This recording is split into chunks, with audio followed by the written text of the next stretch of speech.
Hi, and welcome to CryptoBiography. I'm your host, Brandon Starr, and this is episode 107, Second Date with the Devil. And thank you to Beth for your kind words. She enjoyed the story from last week.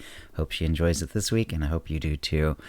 And if you have any comments or questions about this episode, cryptobiography@gmail.com, or hit us up on Facebook or Twitter. And here we go. Jean was of two minds about the second date she had set up with Dave, or the devil. On the one hand, she didn't want to tell anyone about their first date, as she would be thought mad. On the other hand, she wanted some advice, or at least someone to bounce her many thoughts off of. Quite beyond the possible philosophical and indeed ontological ramifications of talking with a deathless being, there was the question of why. Why her? It didn't make sense. She still had a sneaking suspicion that, despite his clearly demonic appearance, despite the way her phone refused to show Dave as the devil, but as a rather handsome but really quite ordinary man, it had all somehow, some way been a trick. She hadn't been drugged. She could tell that for sure. There had been no after effects. Hypnosis? Hypnosis was her working theory. Nothing else fit, except of course the unlikely event that the Prince of Darkness had met her on OkCupid and then had a nosh with her at the neighborhood cafe. But which friend should she choose to discuss this with? She knew in her gut who it should be. Someone level-headed. Someone who was always her friend, even when months go by between talks. The sort of friend who never questioned her, even though Jean, who was partly ashamed to think of it, leaned on her friendship when she needed it and tended to forget her otherwise. Also, someone who would not automatically think she was crazy or lying. Someone like Anne. "So, you had a date with the devil?" Anne asked her. Jean had shown up at her door, and then they had gone inside where Jean had decided to lay it all out. "And you decided to have a second date." This took Jean a bit aback. She'd been prepared to fight it out regarding whether she was correct in her presumptions, not her actions. "Well, yes. But aren't you worried that I'm making it up, or mistaken, or insane?" "On one level, yes. But let's assume you're correct. In that case, I'm concerned that you, A, didn't walk out on Satan during your first date, and B, actually set up a second date." "Right. I did. With the devil." "Yes, it sounds weird when you say it like that." Anne ignored that. "You've made mistakes in dating. You've mistaken a few turds for apples. But you've never been the type to go for the bad boys before, not that I've seen. Has something changed?" "No. Do you see this going somewhere? Or is it just a physical attraction?" Neither. "So why?" "I suppose because he's interesting." "Explain." "Well, on one level, he was charming, polite, and even good-looking, if you're into the whole satyr thing." Anne was just looking at her with one eyebrow cocked. "But," she continued, "he was also clearly dangerous. Not to me, but it was there, like dating a hand grenade." "I was wrong then. You aren't attracted to bad boys. You're attracted to the worst ones. Isn't there an arms dealer I can set you up with instead?" "Very funny. It isn't about attraction." "No? What's it about?" "It's about interest, like I said. I almost don't consider it a date, really. It's more like meeting someone really famous in person. Like Jack the Ripper." "Yes." Jean could tell Anne was taken a little aback at her ready acceptance to what was clearly meant to be acerbic commentary, so she clarified. "It's like, we would never want to swim with a great white shark, right? But if we see one in an aquarium up close, it's thrilling." Anne thought about that a long while. Jean decided to let her digest that in silence, because she herself had only really put it together when she had said that out loud. At last, Anne spoke. "What happens if the shark tank breaks and you're suddenly in shark-infested waters?" Jean shrugged. "If I'm insane or it's hypnosis, I'll be okay. If he's the real thing, well, how can we possibly know the extent of his powers?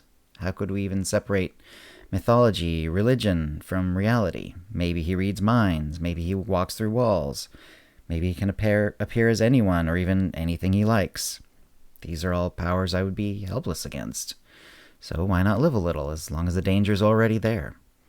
Why live my life as I have before when something truly unique has shown up, even if it is dangerous? Anne thought that one over. And if you do fall for him? Jean laughed.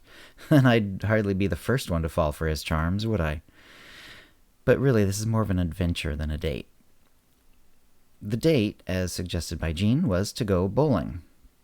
Something active, she said by way of explanation. David cocked one black brow, but agreed. She arrived early, and Anne arrived even earlier than her. They had arranged it, so Anne would sit near the lane Jean would rent and be able to watch, while seeming to be a friend or family member of someone from a nearby lane.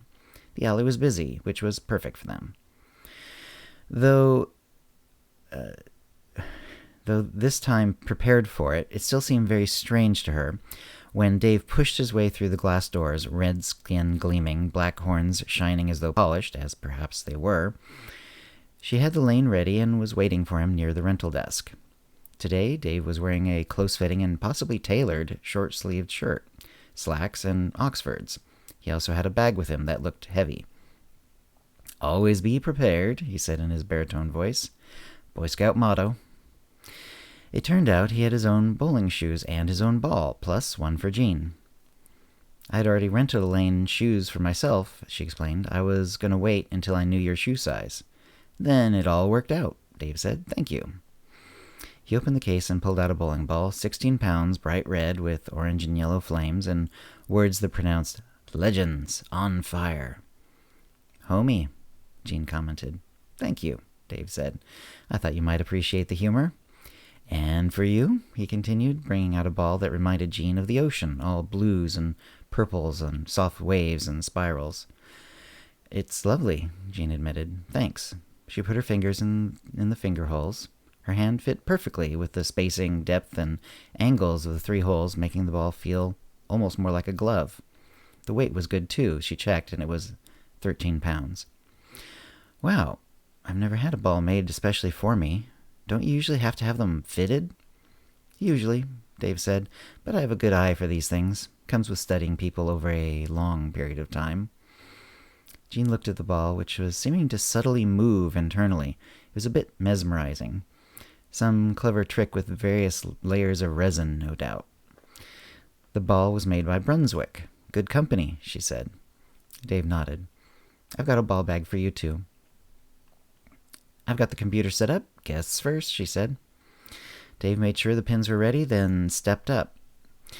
While he bowled, Jean looked over at Anne. Anne, who had been pretending to look mostly at a lane 2 over from Jean, looked back. She just gave a little shrug. Jean knew this meant that Dave looked like a normal person to her.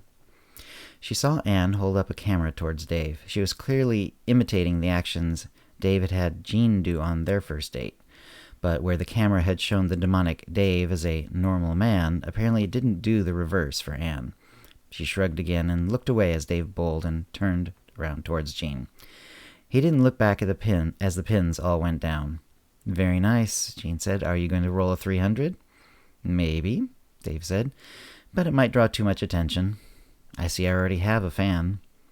Jean felt her face flush as Dave glanced over in Anne's direction. How had he known, or did he know? But she just nodded and went and got the ocean ball, as she already thought of it. She bowled an 8, then managed to get the spare. Dave applauded her effort. They chit-chatted their way through the remaining 9 frames and another game. Anne quietly got up about halfway through their second game when the family at that lane was also wrapping up their game. Jean hoped it helped cement her cover. "You know what I really love about bowling," Dave said to her shortly after Anne had left. "What?" "Bowling is the most heroic sport." "What?" Jean said, laughing.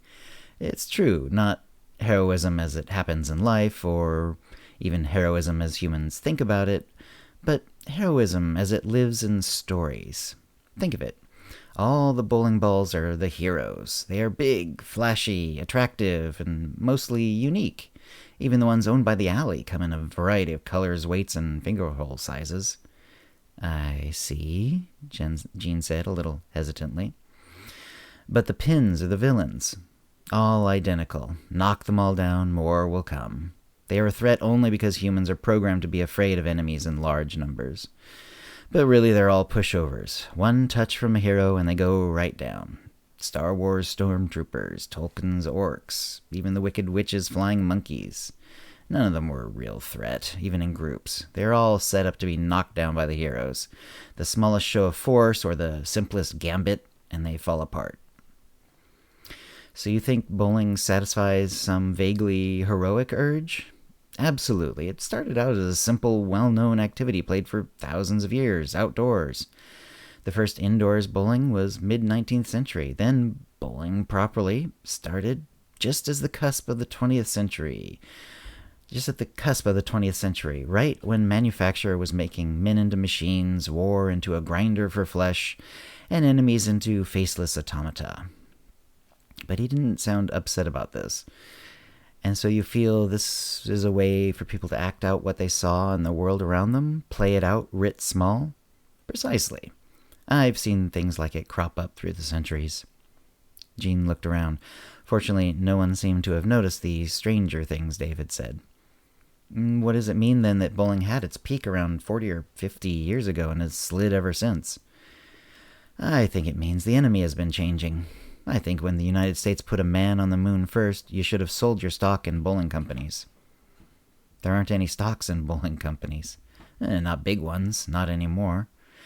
You could have seen the slide of the Soviets as an enemy slide right along with the popularity of the fine sport of 10 pins. And now, what do today's activities tell us about the zeitgeist? I think all of today's activities are just ephemeral. The next real activity, showing what we think about ourselves, our enemies, and our stories, hasn't been invented yet, or at least not popularized yet. That's an interesting thought. Or maybe it's Pokemon Go. Jean laughed. Dave smiled, which showed off his pointed teeth. They soon said goodnight, and Dave walked away. Jean saw him put the large ball bag, which now only had Dave's ball in it, into the trunk of a late-model Lexus. Then he got in and drove off. Anne met her at her car, and they drove a while talking. He's just a guy, Jean, just a guy.